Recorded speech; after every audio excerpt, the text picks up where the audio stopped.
Usually when we talk about medical science, there's this comforting expectation of just absolute precision. Right, like it's a math equation. Exactly. It feels like mechanical engineering. Like if you fall and break your arm, you go to the hospital, they take an X-ray, and the doctor just points to a jagged white line on the film. Yeah. They say, there's the problem, and here's the plaster cast to fix it. Well, yeah, because it's a static issue. I mean, the bone is broken, you set it, it heals. The parameters of the problem don't change while you're actively trying to solve it. Right. But then you step into the world of seasonal virology and the annual flu shot, and suddenly that X-ray machine is just completely useless. Totally useless. You're dealing with this medical landscape that is constantly mutating and just shifting right beneath your feet. It is the absolute definition of a moving target. I mean, you're trying to build a complex global defense system against a biological enemy that, well, it actively changes its disguise while you're still manufacturing the armor. Which brings us to our mission today. So welcome to this custom deep dive. We've gathered this really extensive stack of contemporary medical briefings and public health research, specifically looking at adult influenza vaccination, and we are going to extract the core mechanics of how this actually works. Yeah, and there is just a staggering amount of sophisticated science happening behind the scenes. Oh, absolutely. Our goal is to rescue you from the dense medical jargon and pull out the most surprising, actionable insights behind a shot that, millions of people get every single year. It goes so far beyond just rolling up your sleeve at the local pharmacy. Definitely.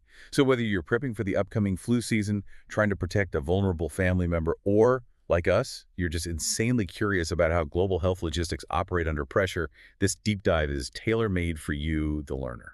Because today, we're going to uncover why one specific strain of the flu has literally been driven to extinction. Which is wild. Yeah. And we'll break down the biological mechanics of why getting vaccinated twice a year, to build some sort of super immunity fortress, actually backfires. Yeah, that one always surprises people. And we'll reveal how the flu shot might secretly be one of the most effective heart health interventions we possess. I mean, it's the kind of data that entirely reframes how you perceive a routine medical procedure. For sure. But to really grasp all this, we first have to understand the global detective work that decides what actually goes into the syringe. Right, the selection process. Yeah, because when you look at the timeline of how the World Health Organization operates, the scale of the challenge is almost absurd. The timeline is arguably the greatest vulnerability in the entire global endeavor, honestly. I mean, they select the vaccine antigens for the Northern Hemisphere based on global surveillance in February. Yep, February. For a winter flu season that doesn't really peak until, 8 or 9 months later? Exactly. It feels a bit like drafting a fantasy sports team for next year based on last season's opening games. Like, if public health officials are locking in these decisions that far in advance, aren't they essentially making an educated gamble? I mean, yeah. What happens when the virus decides to, call an audible? Well, it's a highly sophisticated, data-driven calculation, right? But inherent risk is just unavoidable due to this biological reality called antigenic drift. Antigenic drift. Right. So influenza viruses are RNA viruses. And unlike human DNA, which has this amazing cellular spell check mechanism to fix errors when cells divide. Right, keeping everything exact. Yeah, RNA viruses don't have that. They are notoriously sloppy copiers. When they replicate inside a host, they constantly make these tiny genetic mistakes. So basically, every generation of the virus has slightly different typos in its genetic code. Exactly, typos. And those typos lead to small physical mutations in the proteins on the surface of the virus, the antigens. Okay. And those surface proteins are what our immune system actually uses to recognize the invader. Right, like a uniform. Exactly like a uniform. So if the virus mutates significantly between that February selection and the peak of the winter season, you get what virologists call a mismatch. Meaning the blueprint they use to build the vaccine doesn't perfectly match the virus that's actually knocking on your cellular doors in December. Yes. And when a mismatch happens, the overall efficacy of the vaccine inevitably drops because your immune system is looking for a uniform the enemy is no longer wearing. That sounds incredibly frustrating for the scientists. It is. But as chaotic as that sounds, This massive surveillance system also yields some historic successes. Like what? Well, for years, the global standard was quadrivalent vaccines. Quadrivalent meaning 4 strains. Right, meaning they contain 4 distinct strains to cover all the bases. So 2 influenza A subtypes and 2 influenza B lineages, specifically B Victoria and B Yamagata. Oh, right. But the global surveillance network caught something unprecedented recently regarding that Biagata strain, didn't they? They really did. Hmm. As of recent data, the Yamagata lineage has not been identified in a human being anywhere on Earth since March 2020. Wait, it just vanished. It vanished entirely from the global population. That is insane. So what did they do? Well, public health authorities adapted their strategy. For the 2024 to 2025 season, and now stretching into the 2025 to 2026 protocols, the United States entirely removed the Yamagata strain from the manufacturing process. So they just took it out. Yep. All standard vaccines are now trivalent formulations, just 3 strains. I mean, that is a brilliant example of science adapting in real time. The surveillance proved the virus was gone, so the manufacturers stopped blindly using resources to vaccinate against a ghost. Exactly. It streamlines production, it increases the yield of the strains we actually need, and it focuses our immunological resources on active circulating threats. Makes total sense. Yeah. So if the viruses themselves are constantly adapting, the technology we use to manufacture and deliver the defense has had to evolve right alongside them. Oh, absolutely. Because looking at the current options available in the source material, the days of a single universal flu shot are long gone. The menu is just wildly diverse. Yeah, highly customized is probably the better way to look at it. I mean, we've moved far beyond just standard egg-based incubation. Right, we have standard egg-based, we have cell culture-based, but the one that truly feels like science fiction to me is the jet injector. Oh, the Afluria device. Yeah, I was reading this and I was like, how exactly does a high-pressure liquid jet replace a physical metal needle, like something out of Star Trek? It really is a fascinating piece of FDA-approved engineering.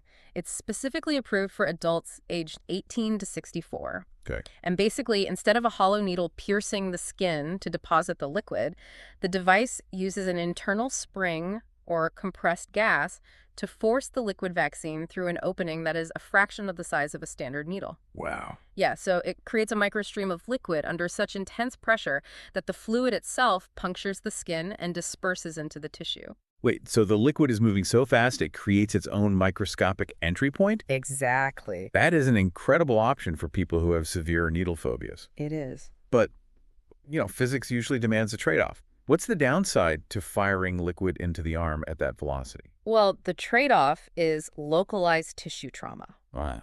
Think about it. When a sharp metal needle enters the arm, it makes a very clean microscopic slice. But when you force fluid to part the tissue under high pressure, it can cause more bruising. That makes sense. Yeah, the clinical data shows that the jet injector is associated with a much higher frequency of local injection site reactions, things like tenderness, redness, or swelling. You're looking at a 47% reaction rate with the jet injector versus about 17% with a traditional needle. Honestly, for someone who avoids the clinic entirely because they're terrified of needles, a few days of a tender arm is a trade they will gladly make. Oh, absolutely. And for those looking to avoid a sore arm altogether, there's the live attenuated influenza vaccine. What most of us know is the Flumist nasal spray. Yes. And the logistics around Flumist just underwent a massive shift. As of September 2024, it was actually approved for intranasal self-administration at home. At home. Yep, for adults aged 18 to 49, or for caregivers to administer to children. Being able to handle it yourself in your own bathroom removes an enormous amount of friction from the public health system. Right. I mean, you don't have to schedule an appointment. You don't have to sit in a waiting room. It democratizes access significantly. Yeah. But customization isn't just about avoiding needles, right? It's also about tailoring the biological payload for older, potentially weaker immune systems. Okay, so how do they do that? This is where recombinant influenza vaccines like Flublock come into play. So traditional vaccines grow the whole virus in eggs or mammalian cells, then they inactivate it and inject it. Right. Recombinant vaccines bypass the whole virus entirely.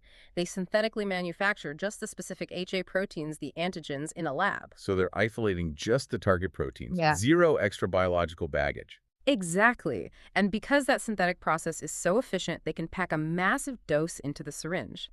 A standard flu shot contains 15 micrograms of each antigen.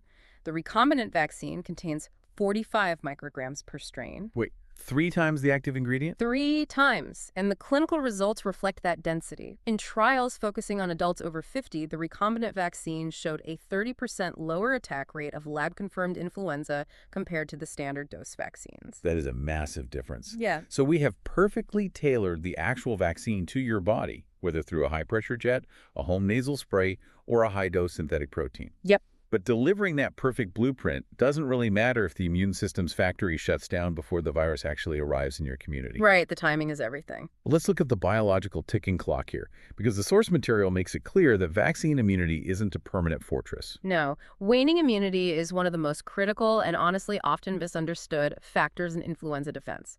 The protection has a definitive shelf life. Okay, so if I know my immunity is going to fade over the winter, let me run a logical scenario by you. All right, let's hear it. If I want to be incredibly well protected, why don't I just get one standard shot the moment it hits the pharmacy in August, and then march back into the clinic for a booster shot in January? Twice the blueprints, twice the antibodies, a total fortress. Right. It sounds perfectly logical on paper. Yeah. You want a stronger wall, you add more bricks. Exactly. But biologically, the human immune system does not work like a simple construction project. Taking a second dose in the same season actually backfired. Early. Yeah, and a fascinating study out of Hong Kong proved exactly why.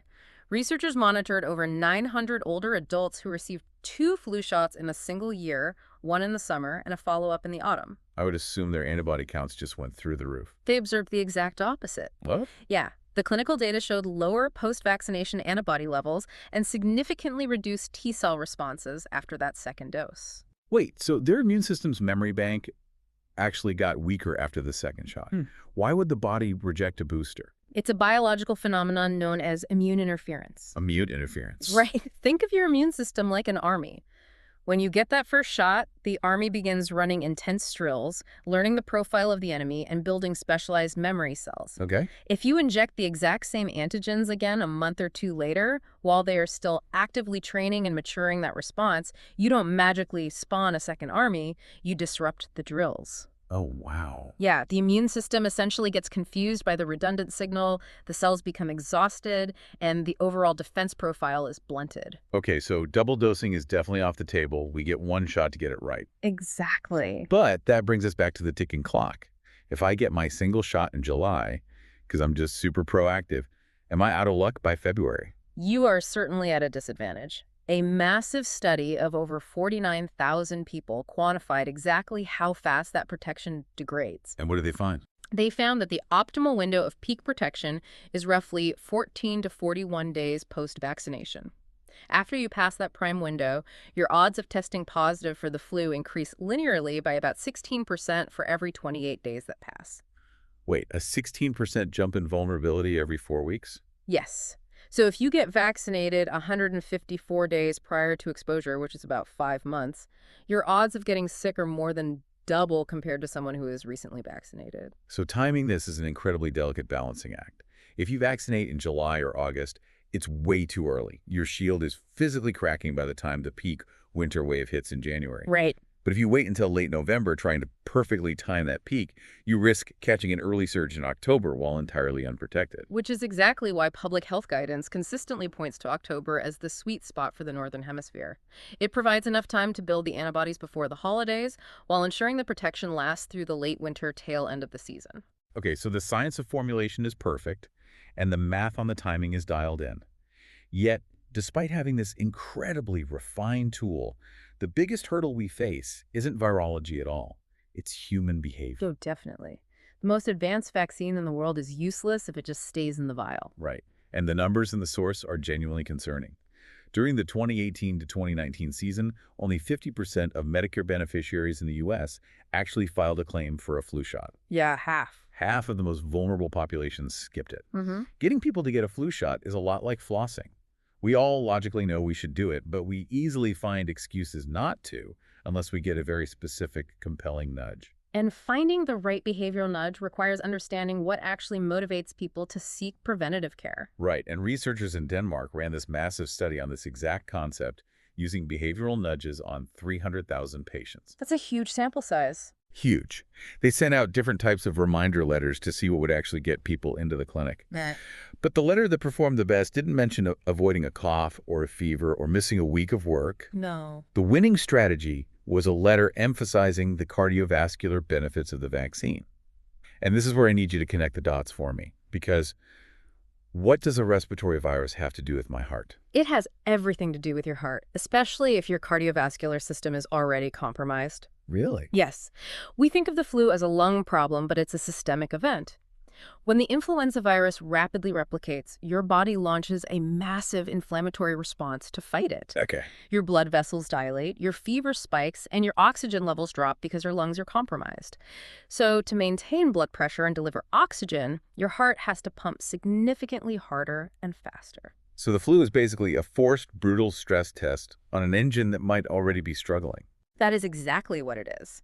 The mechanical and metabolic strain is immense.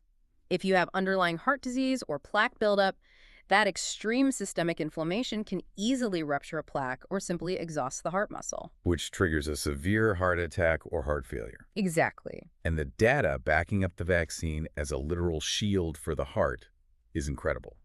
There was a major 2025 trial conducted in China that proves this in real time.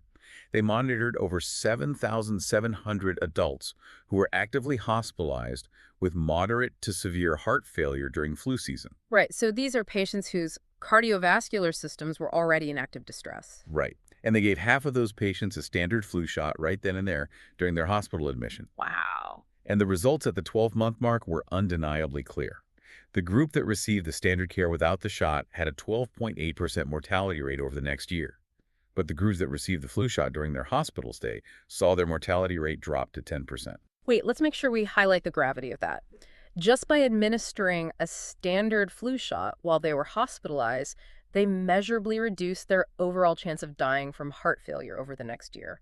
And they also had significantly reduced hospital readmissions. It completely changes what this vaccine is for. It really does. And when you look back at that Danish study of 300,000 patients, you see why the cardiovascular messaging worked so well. Oh, totally. When they sent a letter reminding people of the specific heart health link and then sent a follow-up letter 10 days later, the vaccination rate in that group jumped from a baseline of 27.9% up to nearly 42%. Because it completely reframes the value proposition for the patient. I mean, the flu shot isn't just about avoiding a week of feeling miserable on the couch watching daytime TV. Right.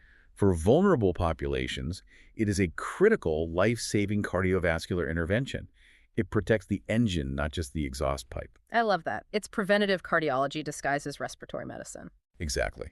But if it is this vital for the heart, why are the other 50% of people still hiding from it? Well, fear.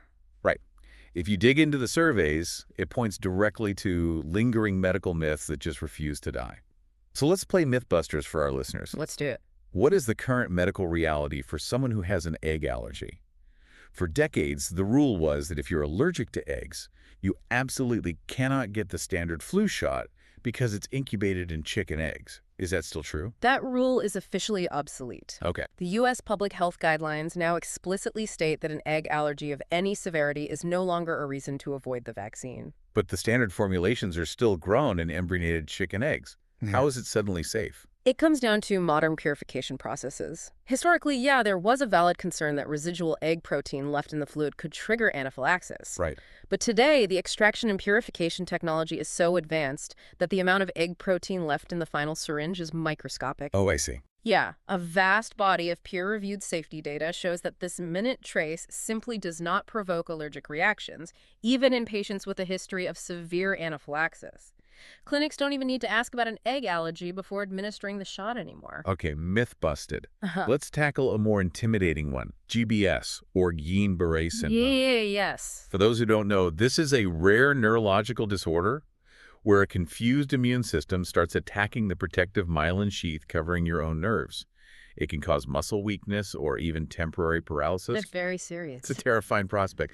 And I know people who refuse the vaccine specifically because they fear it'll trigger GBS. It is a fear based on a tiny grain of historical anomaly, but holding on to that fear entirely ignores the statistical reality of the virus itself. How so? Well, comprehensive reviews, like a major 2020 systematic review, show no clear, consistent increased risk of developing GBS from modern flu vaccines. However, and this is the vital biological context, getting an actual natural influenza infection causes massive immune chaos. Right, because a wild virus replicating out of control causes infinitely more systemic inflammation than a controlled, localized vaccine dose. Precisely. The data shows that the natural wild flu virus is nearly 10 times more likely to trigger that neurological nerve disorder than the vaccine is. The pooled effect size was 9.6. Wait, let me make sure I'm framing this correctly. If you're terrified of getting this nerve disorder, avoiding the vaccine is mathematically the worst possible choice you can make because catching the wild flu puts you at 10 times the risk. That is the reality. The perceived risk of the vaccine is vastly outweighed by the actual documented danger of the wild virus. Wow. Okay, one final myth to clear up. Thimerosal. Oh boy. Yeah. This is a mercury-based preservative used in vaccines that has generated an incredible amount of controversy. Now, the recent guidelines state that for the 2025 to 2026 season, the U.S. should move entirely to single-dose syringes that are completely free of thimerosal. Right. To a skeptic, that sounds exactly like a silent safety recall. Why ban it if it isn't dangerous? Context is absolutely crucial here. Thimerosal is used exclusively in multi-dose vials. Think about it. If a doctor is treating 10 different patients from the same vial, a needle is piercing that rubber stopper 10 times. Oh. Without a robust preservative, dangerous bacteria or fungi could contaminate the liquid and cause severe, life-threatening infections. So the preservative is just there to stop a dirty needle from ruining the batch. And a massive global body of evidence proves that thimerosal is safe and rapidly processed by the body. The U.S. is moving to single-dose, pre-filled syringes simply because our medical infrastructure and funding allow us the luxury of doing so. Which eliminates the need for any preservatives. Exactly. But globally, in resource-limited areas where rural clinics rely on multi-dose vials that must survive long transport and less than ideal refrigeration, thimerosal remains an essential, safe tool that prevents vaccines from spoiling and becoming deadly. It's a logistical shift in the U.S., not a safety recall. That makes perfect sense. Well, we have covered an incredible amount of ground today. We started with the realization that the Biomagata virus was effectively driven to extinction, altering the whole global vaccine formula. Yeah. We explored the high-pressure physics of jet injectors and how high-dose synthetic proteins bypass the whole virus. We learned why your immune system's army gets exhausted by 2 shots in one season, and that timing your single dose is a careful biological calculation. Right. And perhaps most importantly, we learned how preventing a respiratory infection is actually a vital shield for the cardiovascular system. It is a perfect example of